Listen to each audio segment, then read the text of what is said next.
Assalamualaikum warahmatullahi wabarakatuh. Innal hamdalillah wassalatu wassalamu ala Rasulillah wa ala alihi wa sahbihi wa la haula wa la quwwata illa billah. Asyhadu an la ilaha illallah wahdahu la syarika lah wa asyhadu anna Muhammadan abduhu wa rasuluhu la nabiyya ba'da. Qala Allah ta'ala fi kitabil karim, a'udzu billahi minasyaitonir rajim. Ya ayyuhalladzina amanu taqullaha wa tanzur nafsum ma qaddamat lighad wattaqullaha innallaha khabirun bima ta'malun. Alhamdulillahirabbil alamin. Bapak Ibu jamaah masjid Mukarram yang dirahmati Allah Subhanahu wa taala. Sehat-sehat Bapak Ibu? Alhamdulillah.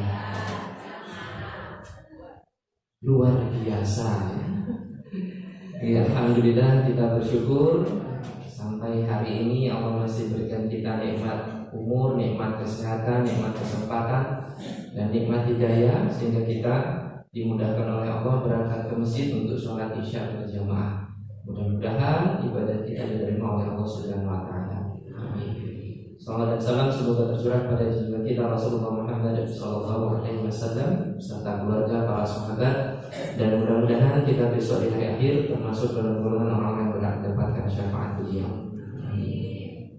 Ini Bapak Ibu, malam ini masuk malam ke 24. Tidak terasa tuh Bapak Ibu, sudah seminggu lagi Lebaran. Tidak terasa cepat. Panitia sudah sibuk zakat fitrah, ada yang sudah mulai ngitung zakat mal, ibu-ibu juga sibuk zakat mal.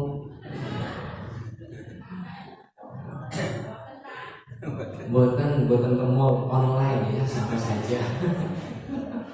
Cuma sekarang ibu-ibu tidak ke mall, tapi tiap hari paket. Alhamdulillah ya, mudah-mudahan berkah semuanya ya. Ini Bapak Ibu, ini cerita lama tapi cukup bagus juga menjadi pelajaran kita. Jadi sekitar tahun 2010 dulu waktu masih tugas di pondok, waktu itu santri baru masuk, datang santri baru, penerimaan santri baru. Nah, hari itu ada satu orang santri datang malam hari sekitar jam 8. Datang diantar oleh ayah, ibu, dan adiknya satu orang. Mereka datang, saya antarkan, saya tunjukkan kamarnya. Tunjukkan ini kamarnya, ini kasurnya, ini tempat tidurnya, ini lemarinya. Sudah dia taruh barang semua di situ.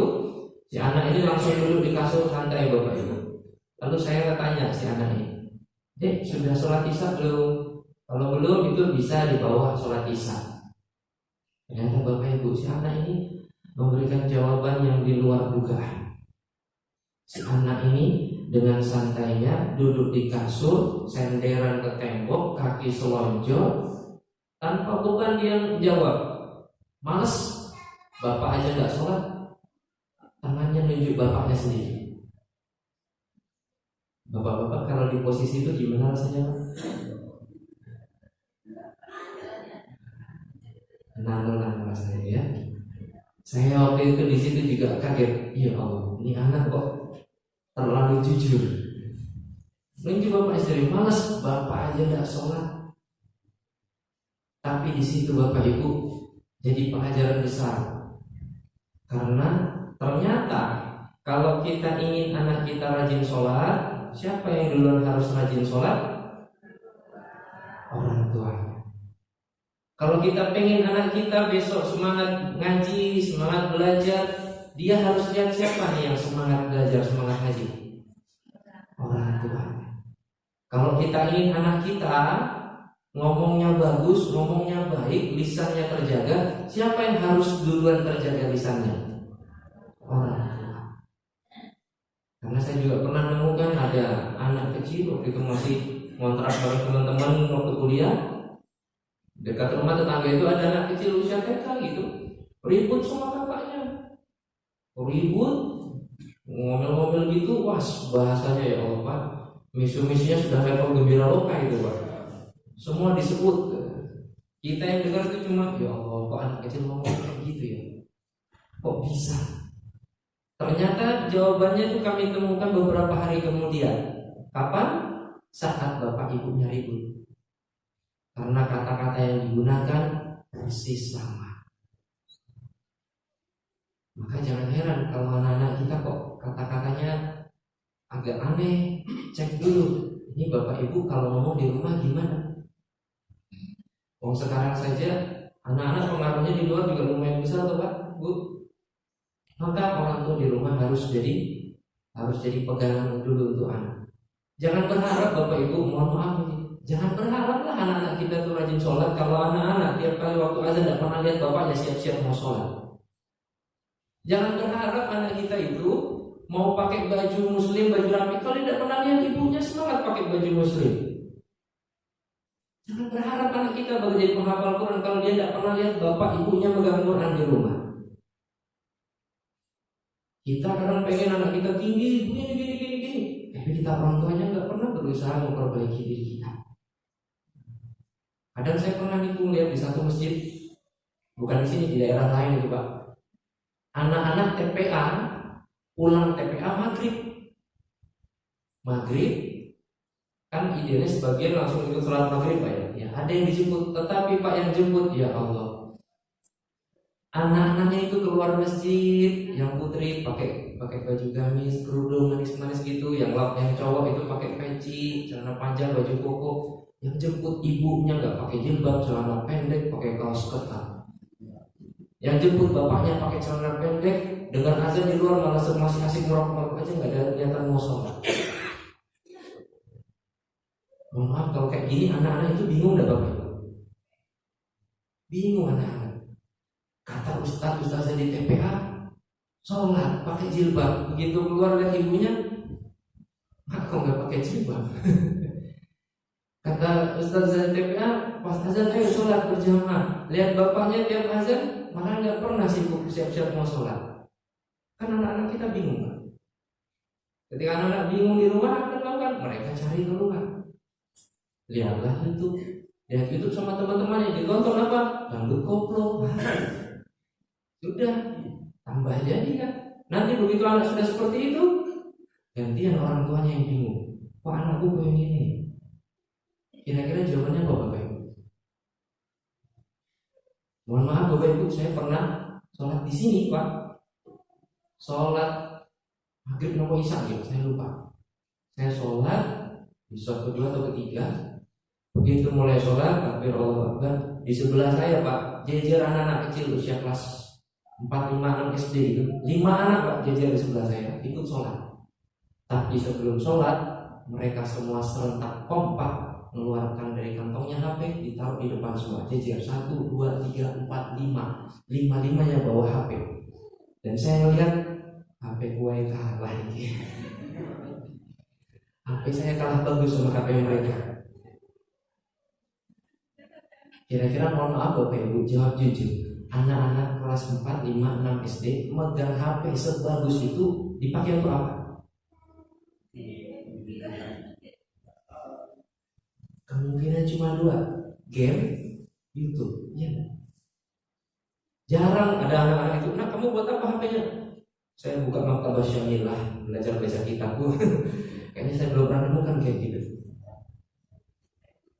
Nanti kalau anak-anak sudah kecanduan HP seperti itu, yang mumet duluan siapa? Orang tua. Baru orang tuanya nanya kan, kok anakku kok susah ya dilepas dari HP. Harusnya pertanyaan dibalik lagi, yang ngasih HP siapa? Kata bapak mbok nih, kata ibu bapak nah guys kan ribut ya. Maka bapak ibu di zaman sekarang tantangan untuk anak-anak itu sangat luar biasa, berat sekali. Kita pun di berita-berita kan sering dengar berita Pak, ada anak menuntut ibunya di pengadilan. Ada juga berita apa tadi itu? Tahun lalu di YouTube ada seorang bapak itu diangkut oleh, sudah sepuh bapaknya umur 60-an itu, diangkut oleh panti jompo, diangkut dibawa ke sana karena ada surat bertanda tangan isinya dari Pak dukuhnya atau apa gitu, yang itu menerangkan bahwa bapak ini punya anak 2 dan kedua anaknya ini sudah tekan tanda tangan surat pernyataan bahwa mereka tidak mau mengurusi ayahnya. Kami sudah tidak sanggup mengurus ayah kami, silakan diambil saja, segala apapun terjadi kami menerimanya dengan ikhlas. Tanda tangan Pak. Berapa waktu lalu juga saya di camp dinas sosial ketemu Simba, ibu-ibu Simba udah sepuh. Saya tanya, Simba dari mana? Dari Kulon Progo Mas. Oh, karena di camp itu isinya biasanya orang-orang pengemis gelandangan, pengamen yang ditangkap Satpol PP. Saya langsung tanya Bapak Ibu, Mapunten Simba, ditangkapnya di mana? Ternyata sebelahnya jawab, anu Mas, Simba ini tidak ditangkap. Loh, kok bisa di sini? Diantar keluarganya ke sini. Ya, beliau tinggal sama adiknya nggak mau ngopeni. Akhirnya ditaruh di dinas sosial menghubungi keluarganya sampai akhirnya alhamdulillah dapat ada satu keluarga yang mau ngurus beliau. Kita semua tentu tidak mau seperti itu Bapak Ibu. Maka kita berusaha. Alhamdulillah kita hadir hari ini sholat. Mudah-mudahan Allah lihat, ya Allah ini usaha hamba ya Allah untuk jadi orang tua yang lebih baik. Ridho ya Allah. Mudah-mudahan Allah ridho dengan itu. Allah jaga juga keluarga kita, Allah jaga anak-anak kita. Karena kalau kita nggak akan mampu kita jaga anak kita sendiri. Mohon maaf, kadang bapak ibunya saja soleh, anaknya kadang juga salah gitu. Apalagi kalau bapak ibunya salah, anaknya akan susah jadi soleh. Kecuali kalau anaknya dikasih nama soleh, gitu kan? Maka bapak ibu, mari kita sebagai orang tua yang bisa kita lakukan ya, kita beribadah kepada Allah, kita sholat, kita mengingatkan ya Allah, mudah-mudahan dengan kami sholat ini jadi wasilah Engkau jaga anak-anak kami. Ini usaha kita ini untuk menunjukkan pada Allah bahwa kita ingin jadi orang tua lebih baik. Kita belajar dan mudah-mudahan dengan itu Allah jaga anak-anak kita, insya Allah. Karena kita pengen sekali, kita seringkan doa itu, Rabbana hab lana min azwajina wa dzurriyyatina qurrata a'yun waj'alna lil muttaqina imama. Kita juga sering doa, Rabbi ja'alni muqimas sholati wa min dzurriyyati Rabbana wa taqabbal du'a. Maka Bapak Ibu, di sisa Ramadan ini, apalagi biasanya Ramadan ada mudik, kita jadikan momen Bismillah ya Allah, di akhir Ramadan ini jadikan kami orang tua yang lebih baik. Engkau melihat kami ibadah, ridhoi terima ibadah kami, dan dengan ini ya Allah jadikan ini menjaga untuk anak-anak kami, bimbing anak-anak kami semua. Insya Allah, mudah-mudahan Allah jadikan kita orang tua yang lebih baik, orang tua yang selalu dekat dengan Allah, dan mudah-mudahan dengan itu Allah jaga anak-anak kita hingga kelak mereka dewasa, mereka menjadi anak-anak yang kemudian betul-betul berbakti kepada kedua orang tuanya. Demikian, subhanakallahumma rabbana wa bihamdika asyhadu an la ilaha illa anta astaghfiruka wa atubu ilaik. Wassalamualaikum.